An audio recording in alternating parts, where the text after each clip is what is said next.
Hey everyone, welcome back to my channel. So, I wanted to talk about something that kind of has been a challenge to me as a first-time mom and what I feel like I kind of handled correctly. Well, learned and it's about hiring a nanny and how it can change the dynamics of your marriage and how you communicate with each other.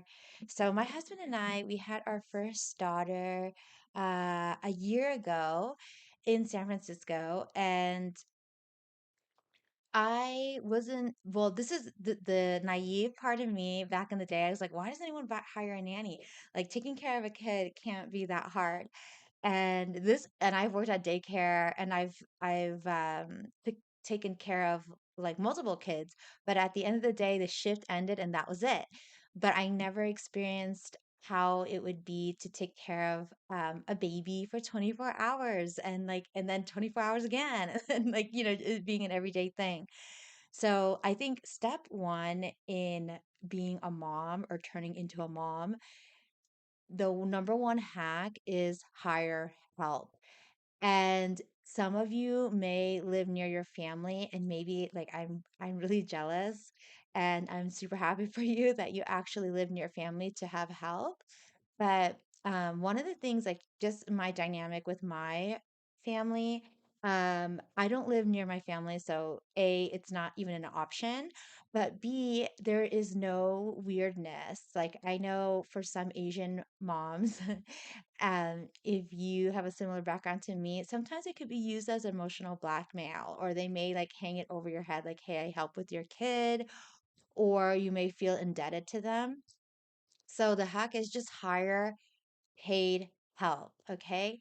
And then the second advice I would give you is really do your due diligence in terms of hiring a nanny. And what I mean by that is do the background check, just pay for the background check.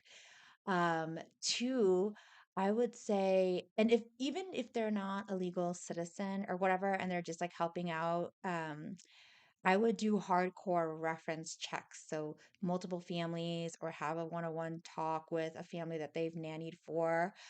Um, and references are just so powerful because you can ask the little nuanced questions like how do they feed the kid? How do they play with the kid? Do they ask for a lot of bathroom breaks? Do they feel like, the person seemed overwhelmed?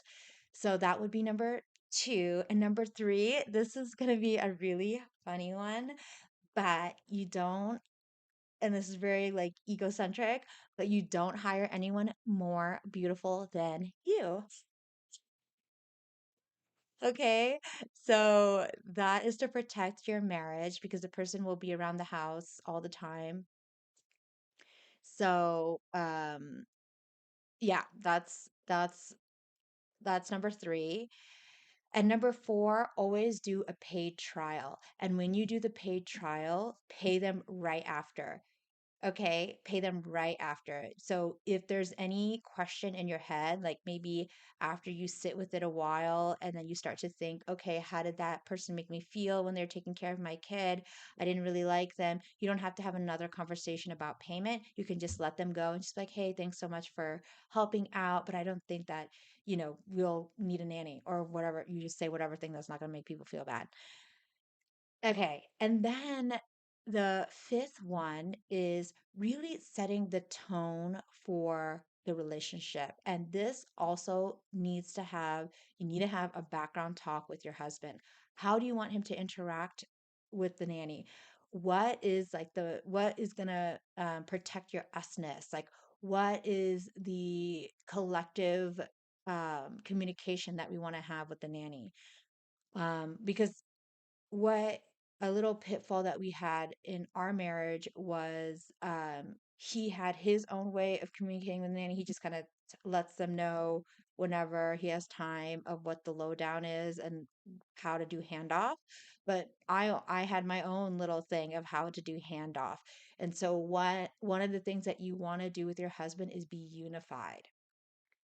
And once you're unified in the messaging and how we both should interact with the nanny, you have to execute that. And then that way you don't have like this back and forth and this weirdness about how the procedures are.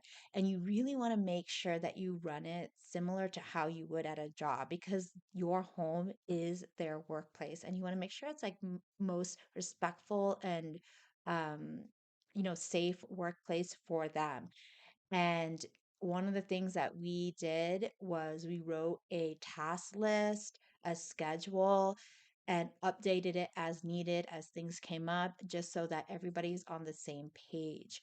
And you want to make sure that handoff is very clear and concise. So, one of the things that we had was there was this one woman who helped us out for a bit, but she was like she would come in with her own little stories that she wanted to tell us and stuff like that.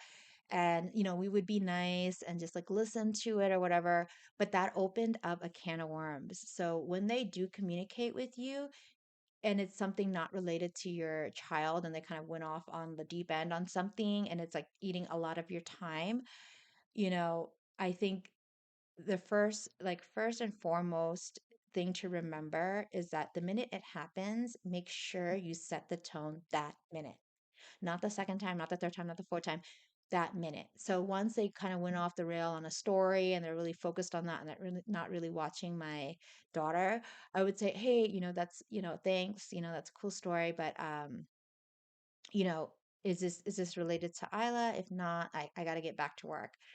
And that was something that I had to work on navigating and doing and communicating with my husband how to be graceful in that. Um, and then the second thing would be, set expectations the minute they walk in. And one of the things that you want to make sure that the tone of the relationship is business related only, so child related only. And once you have that tone, you won't have all these other extracurricular variable conflicts. Like I'll give you an example, story time. So when that did happen, we didn't set the tone correctly. So she would come late and then she would go on to her own personal and tell about all her, I appreciate her goals and stuff like that. Like that's good for her. But, like we're not hired to be your therapist or anything like that. But it kept continuing to happen. And then they started to overstep the boundary in terms of like our personal house goals. Like we had subcontractors coming, and then she would open the door, and then she would like tell the contractors what to do. And it was literally an example from like those Lifetime movies where like the nanny starts to get like a little too involved. So that's just something that I hope that you will avoid with your family. And also, another, like, if you want to be super extra, a number six hack of like hiring a nanny and just having third party people in the house is we created an NDNA, non-disclosure agreement. And that's just to protect your kids' privacy, your relationship privacy, and your finance privacy because they are in your personal space. So I would 100%, 1,000% have that NDNA. So when non-disclosure agreement, so when they read that, they have a complete understanding and you have an understanding of where the boundaries are. So those are my quick tips and hacks of hiring a nanny and some of the things that I hope you guys can avoid that I had to go through. But let me know if you have other ideas or how you hired your nanny.